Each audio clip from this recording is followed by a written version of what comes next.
Goeiemôre, hartlik welkom vanoggend ook by ons oordenking hier in die NG Gemeente Ons Rus te Bloemfontein. Dankie dat u in die oordenking met ons deel. Ons lees vanmôre uit Handelinge 12, hier waar die kerk in die begin staan. Die kerk in wording is die gedeelte ook hier wat ons met mekaar deel. Ons gaan saam lees vanaf die 6de vers tot aan die einde van die 20ste vers. Voordat ons dit doen, gaan ons nou eers saam bid. Here, baie dankie dat ons vanoggend ook met u kan praat. U die almagtige, die alomteenwoordige. Dankie Here dat u juis na ons toe kom afbuk het. Ons in die hande kom dra het en kom lei het. Ja Here, soveel so dat ons die kinders kan wees. Dankie ons Here Jesus dat u die volle losprys betaal het om ons weer los te koop, sodat ons volledig aan u kan behoort. Vry van sondeskuld. Here, u liefde gaan ons verstand te bowe.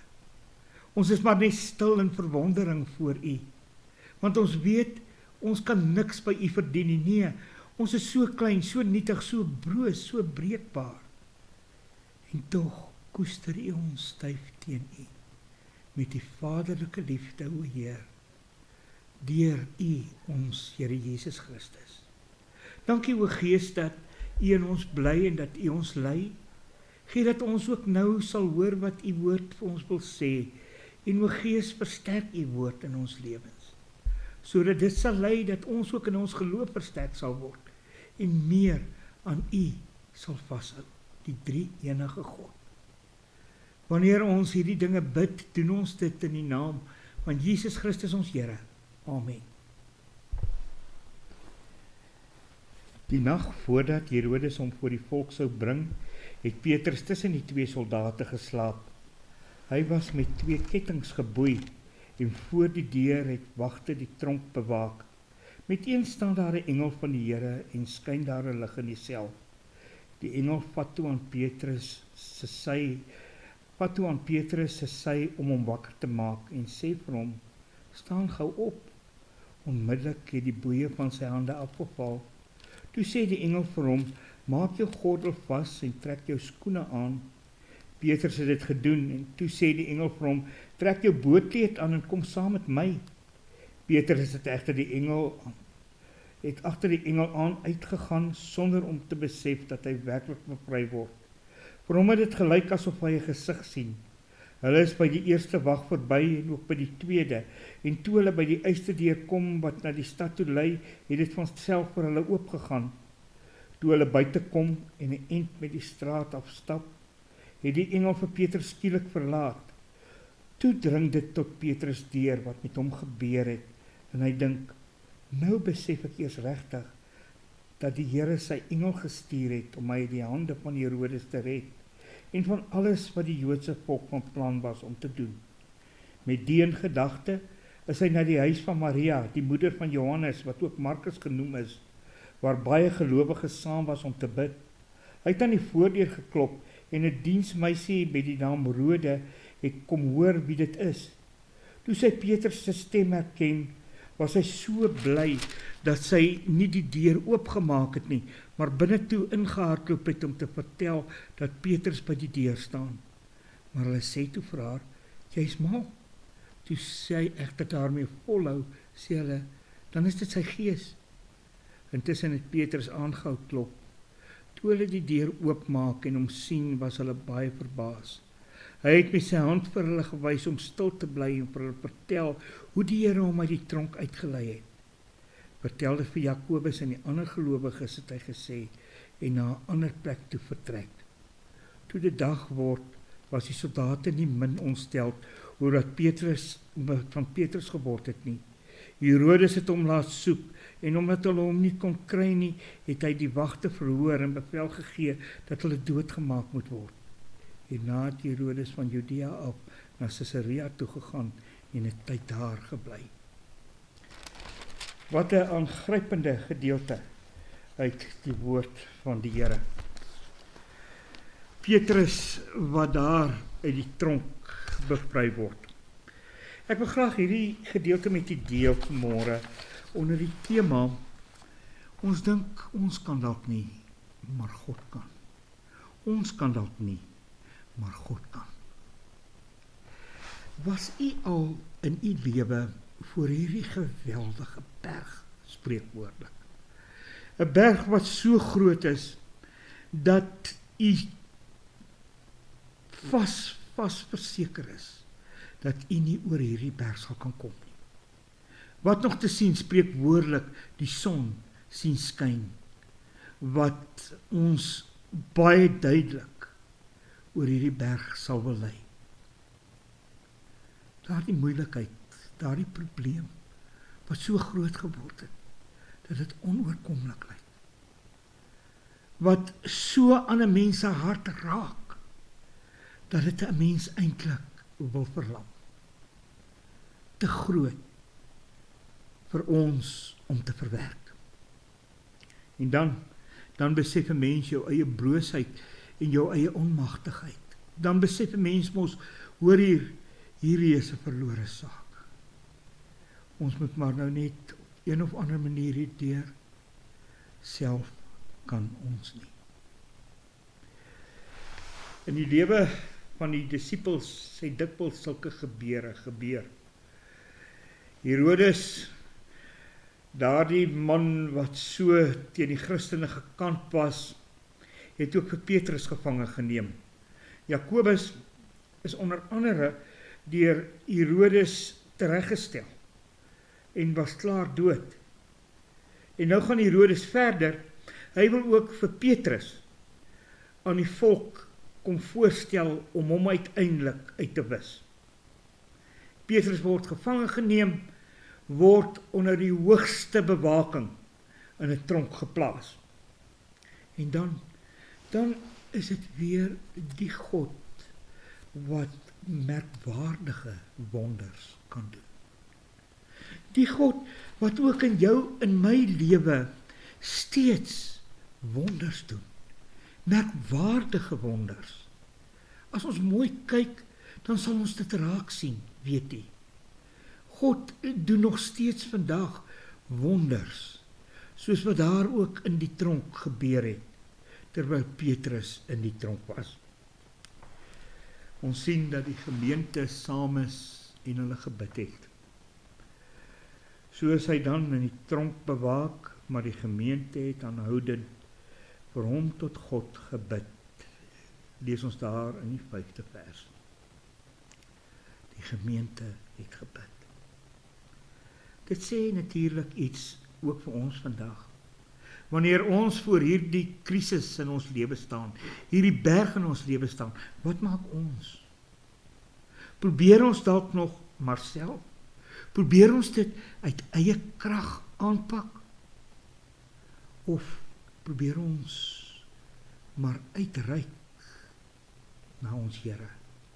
Omdat ons weet dat hy kan, al kan ons nie. Bid ons, vra ons, smeek ons. Ek dink dadelik aan 'n ander man wat ook baie beproewings in sy lewe geken het, natuurlik Paulus. Hy skryf aan die gemeente in Filippi, daar in Filippense 4 vers 7, daardie pragtige woorde: maak in gebed en smeking met danksegging julle begeertes aan God bekend. En die vrede van God sal oor julle gedagtes die wag hou. Bid. Praat met die Here. Ja, vertel hom van dit wat so moeilik is. Dit wat so seer maak. Dit wat dalk so stikkend is in jou lewe, in my lewe. 'n Vader wil mos graag na sy kinders luister. So wil ons hemelse Vader ook graag hoor. Hy weet van daardie krisis inderdaad, maar hy wil dit tog ook uit eie mond hoor. Hierin was die eerste gelowiges vir ons 'n voorbeeld gewees, die gemeente daar in Jerusalem. Hulle het vir Petrus gebid, want op Petrus, daardie rots, moes God tog sy kerk bou. En dan gebeur hierdie merkwaardige wonder. Met eens staan daar 'n engel van die Here en skyn daar 'n lig in die sel. Die engel vat toe aan Petrus se sy om hom wakker te maak en sê vir hom, staan op. Onmiddellik het die boeie van sy hande afgeval. Vir my is baie interessant Petrus se reaksie. Dis asof hy droom word deur Dr. Lukas hier in Handelinge vir ons beskryf. Asof dit so 'n bietjie surrealisties is, nie regtig waar nie. Kan dit nou wees? Kan dit wees dat boeie en net sommer losraak, 'n tentdeur oopspring, wagte swaar bewapen aan die slaap is en hy 'n engel volg na buite? En waarlik, dit is hoe God werk. Op 'n onverwagse wyse. Op 'n buitengewone manier. Ja, nie wagte wat na een kant toe gedruk word deur een of ander mag van die gemeente wat manne bymekaar gemaak het om Petrus te kom bevry nie. Nee. God wat doeteenvoudig self sy engel stuur om Petrus te bevry. Wat 'n merkwaardige wonder is dit nie. Ek kan my net indink oor wat Petrus se belewenis was toe hy nou agterkom, hoor hierdie is regtig waar. Hoe versterk hy in sy geloof nie was nie, dat God so agter hom kyk, dat God na hom omsien, ja, dat hy hom uit die hande van die ou wrede Herodes weer eens gered het. Maar dan gaan ons gedeelte verder. Petrus gaan natuurlik na die huis waar die gemeente saam is, nê. En daar is arme Rode, wanneer sy die deur wil oopmaak, so verstom dat sy Petrus vorentoe deurlos. Sy kan dit eintlik nie glo nie. Die mense daar, vir hulle bly dit 'n onmoontlike saak, want daar word self gesê, hoorie, maar jy's mal man, dit kan mos nie so wees nie, dit kan mos nie hy wees nie. En tog was dit Petrus. Petrus bly klop. Petrus bly klop, al dink hulle dalk dis sy gees. En dan ook daar die verwondering. Die verwondering wat gebeur het. Hulle sê natuurlik vir Rode, sy's mal, en dan sê hulle ook vir haar, dis sy gees, en uiteindelik besef hulle nie. Waarlik hierdie wonder het gebeur. Petrus is terug by hulle. En dan lees ons net, Petrus het na 'n ander plek toe gegaan, waar Herodes hom nie gekry het nie. Geliefdes, dalk is dit ook moeilik vir u op die oomblik, as gevolg van 'n krisis. Dalk is dit so moeilik dat u moed verloor het, dat u hoop verloor het. Ek kan my indink in Petrus se moedelose toestand, daar in die tronk. Vir God is dit nie te veel nie. Bid, praat met die Here, ook oor hierdie krisis in jou lewe. Praat met die Here en smeek vir uitkoms.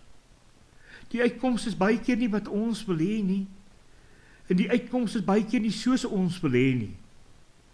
Maar verseker, Christus is by jou deur sy gees, en by my deur sy gees. En die uitkoms soos hy dit wil hê, sal daar wees. Trouwens, ons grootste krisis was mos die sondekrisis, of hoe? Daar waar ek en jy nooit self sou uitkom nie. Want ons sonde het dit vir ons gemaak, dat ons maar net die hel verdien. Maar so laat God die grootste wonder gebeur, wanneer Jesus Christus sterf, en die bittere hel moet gaan, om deur sy Vader verlaat te wees, sodat ons nooit deur God verlaat sal word nie. Sodat ons aan hom kan behoort, en ons as gemeente ook vanmôre kan saam bid en kan sê, dankie Here, vir hierdie grootste wonder, wat ons kon bevry het. Waarlik, vir ons lyk dit onmoontlik, vir God moontlik.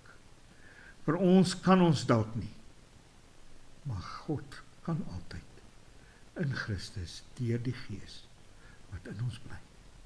Amen. Here, baie dankie vir hierdie pragtige gebeure in die geskiedenis van die vroeë kerk, wat vir ons ook vanmôre weer wil hoop gee, hoop in ons krisisse, hoop in ons moedeloosheid, en dan ook hoop, omdat ons weet, ons grootste bekommernis, ons grootste krisis is oorkom.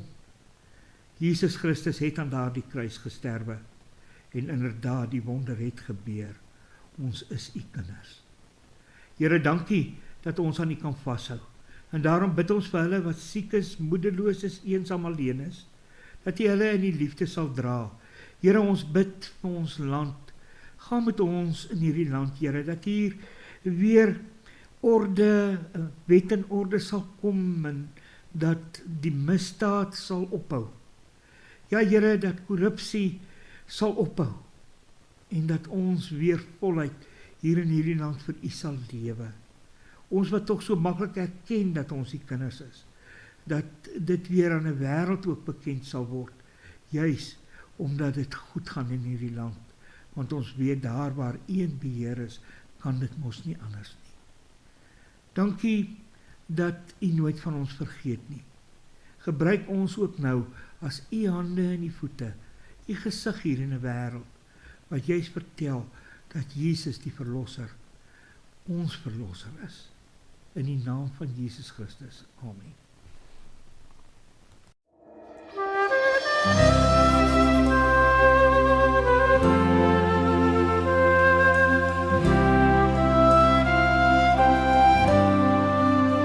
As ek die hemel aanskou, die werke van die vingers, maar die sterre aanskou, dan voel ek so gering hier. Wat is die mens dan dat nie aan hom dink? Wat is die mens dan dat nie na hom omsien? Die laat ons heers oor die werke van die hande, dis aan ons onderwerp. Die see, die lug, die lande. Wat is die mens dan dat nie aan hom dink? Wat is die mens dan dat nie na hom omsien? Oor hier ons hier, hoe wonderbaar die naam, oor hier ons hier, jy gaat roem sy naam, oor hier ons hier, hoe wonderbaar die naam, oor hier ons hier, jy gaat roem sy naam.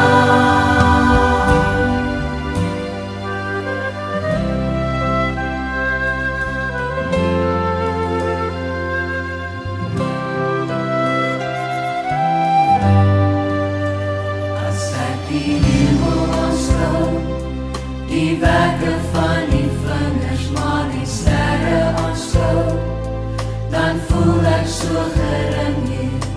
Wat is die mens dan dat nie aan hom dink? Wat is die mens dan dat nie na hom omsien?